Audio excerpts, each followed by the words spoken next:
नमस्कार, times of Swaraj में आप सबों का स्वागत है। मैं हूं संतोष सिंह।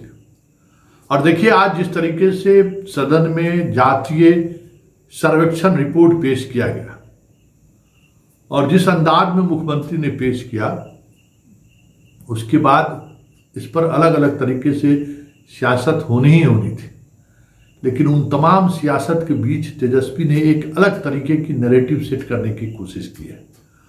और वो ये नैरेटिव है कि जो एक यादव की छवि समाज में बनी, यादव हकमारी किया लोगों का, यादव लालू के शासनकाल में काफ़ी लूटपाट किया, काफ़ी धनाढ़ हुआ, वो सारे जो आरोप लग रहे थे या आरोप लगाए गए थे, वो सारे आरोप इन आंकड़ों के सहारे उन्होंने खारिज करने की कोशिश की कि नौकरी में जितने यादव की आबादी है, कितने यादव नौकरी में हैं। पिछड़ों में भी सबसे कम नौकरी यादव के पास है। उसी तरीके से आर्थिक रूप से भी यादव की संपन्नता की स्थिति क्या है। इन सवालों के सहारे वो यादव के लेकर जो एक माहौल बनाने की कोशिश देश स्तर पर हुई, जिसका नुकसान लालू भी उठा रहे हैं और अखिलेश भी उठा रहे हैं।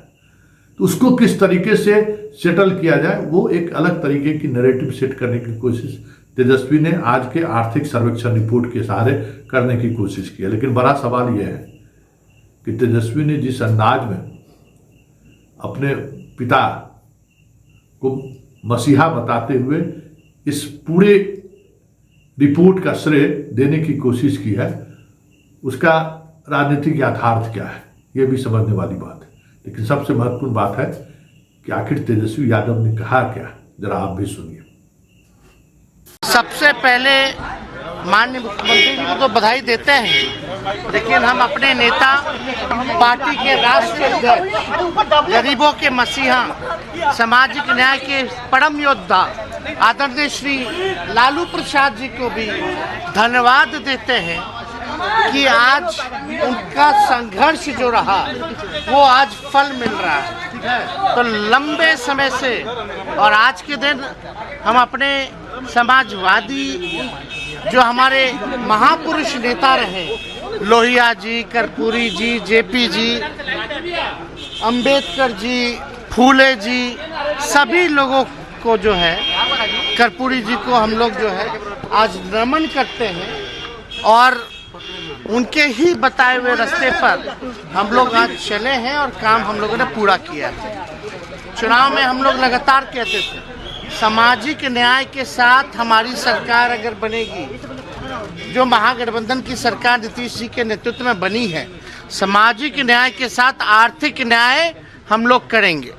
किसी के साथ भेदभाव नहीं, बल्कि सबको साथ लेकर के हम लोग चलने का काम करेंगे। तरह तरह की बातें होने लगी, फलना बात जो है जातिवादी है। आज देख लीजिए, सत्ता पक्ष हो या विपक्ष को मजबूरन भी कितने साजिशों का अंबार लगाया गया, इसको रोकने के बावजूद भी जो है भाजपा को इसका हम लोगों का समर्थन करना पड़ा है। और ताज्जुब की बात है कि भारत सरकार नेतृत्व जिसका नरेंद्र मोदी करते वो मना करते हैं, और बिहार वालों को मजबूरन हम लोगों का साथ देना पड़ता है। तो जो भी बात है, लेकिन आप देखिएगा, सामाजिक न्याय और आर्थिक न्याय इसी को कहते हैं।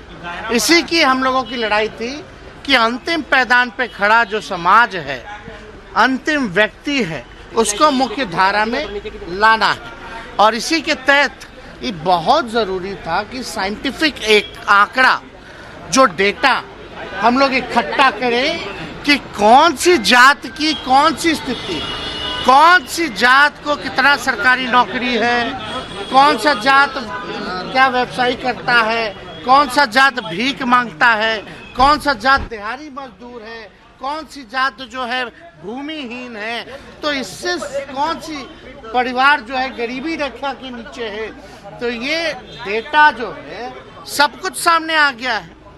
हम लोग किसी का खिलाफ नहीं, EWS हो, 10% पहले से हो, हमें कोई आपत्ति नहीं, लेकिन जो इसके हकदार हैं, अब तक जिसको न्याय नहीं मिला, सामाजिक न्याय, वो दिलाना हमारी सरकार का कर्तव्य था, फर्ज था, और उसी के तहत ये ऐतिहासिक काम हुआ है। अब इसमें शैक्षणिक भी आ गया, आर्थिक स्थिति किसकी क्या है वो भी आ गई। और जो लोग क्या क्या कहा करते थे भाई कि यादव समाज जो है पिछड़ों का, अति पिछड़ों का अधिकार जो है छीन लिया, खा गया, बोलता था ना सब। तो उन लोगों के सामने भी अगर चाहें तो हम आंकड़ा भी बता सकते हैं कि अगर वो जो लोग ये बात कहते थे कि यादव जो है सबका हक छीन लिया, अधिकार खा गया, तो हम उसको भी बताना चाहेंगे जो पिछड़ा समाज, सबसे ज्यादा आबादी जिसमें यादवों की है और कुशवाहा है, कोयरी जाति के और कुर्मी, ये प्रमुख 3 जो जातियां हैं पिछड़ा समाज में, ओबीसी में, ये इसकी तादाद ज्यादा है। हम तीनों का आंकड़ा बता देते हैं। और जो कहता था कि पिछड़ा समाज में कुशवाहा, यादव, कुर्मी हक खा रहा है, उसको ये करारा जवाब जो है मिलेगा। हकीकत क्या है? तो कुर्मी जाति की संख्या है 3.11%। लोग सरकारी नौकरी जो है, एक मिनट, तो कुर्मी जाति के 3.11% लोग सरकारी नौकरी कर रहे हैं। पूरे कुर्मी की जितनी आबादी है उसका मात्र 3.11% लोग सरकारी नौकरी कर रहे हैं।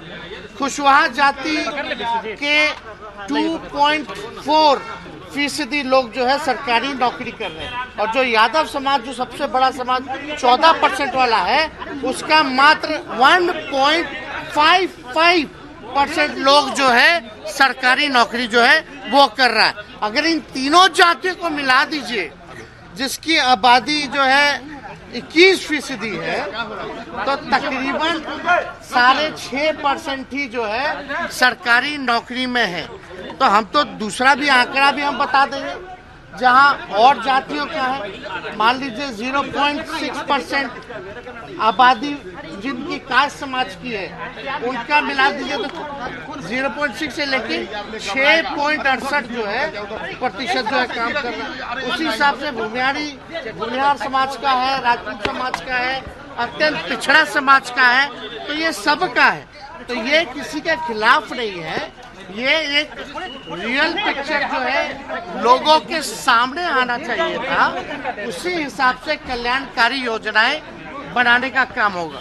तो ये एक तो सामाजिक न्याय की बात हो गई, आर्थिक न्याय की बात हो गई। आरक्षण तो बोला गया, अभी हम लोग जा रहे हुए, बढ़ने की बात हुई है। मुख्यमंत्री जी ने कहा 75% तक इसको किया जाएगा। तो इसमें भाई जब जरूरत पड़ेगा तो ऊपर भी किया जा सकता है ना। तो बात हम लोग करेंगे, सरकार निर्णय लेगी। लेकिन आर्थिक न्याय, जिसको घर नहीं है, मोदी जी तो 22 तक पक्का मकान दे दिए थे, तब इतना लगभग लाखों परिवार जो है उसको घर नहीं है। मोदी जी तो 22 में ना पक्का मकान बना रहे थे भाई, तो कहाँ बना बिहार में? विशेष पैकेज दे दिए, कुछ नहीं दे। लेकिन हमारी सरकार ने निर्णय लिया है कि जो परिवार जिसको नौकरी नहीं है उसको हम लोग 2 लाख रुपया देके मदद करेंगे, और 1 लाख रुपया जमीन खरीदने में जिसको जमीन नहीं है। और बात चल रही है 1,20,000 मुख्यमंत्री जी ने बताया कि घर बनवाने में सहायता जो है वो करेंगे। तो सोचिए, जिसको अब तक घर नहीं था, जिसको अब तक जमीन नहीं था, जिसको अब तक काम नहीं था, तो हम लोग उसको मदद कर रहे हैं। इसी को कहते हैं आर्थिक न्याय। तो हमने तो चुनाव के समय भी कहा था, सामाजिक न्याय के साथ साथ आर्थिक न्याय वाली सरकार हम लोग देने का काम करेंगे। आज वो हम लोग कर रहे हैं। अब विशेष राज्य का दर्जा, भाई सब तो भाजपा वाले तो वहाँ बैठे रहे, बोल रहे बढ़ा दीजिए बढ़ा दीजिए। इतना तो तुम लोग रहे सरकार में, आज तक नहीं कर पाए, इतनी बहालियां नहीं दे पाए, नौकरियां नहीं दे पाए, लोगों को आर्थिक न्याय नहीं दे पाए।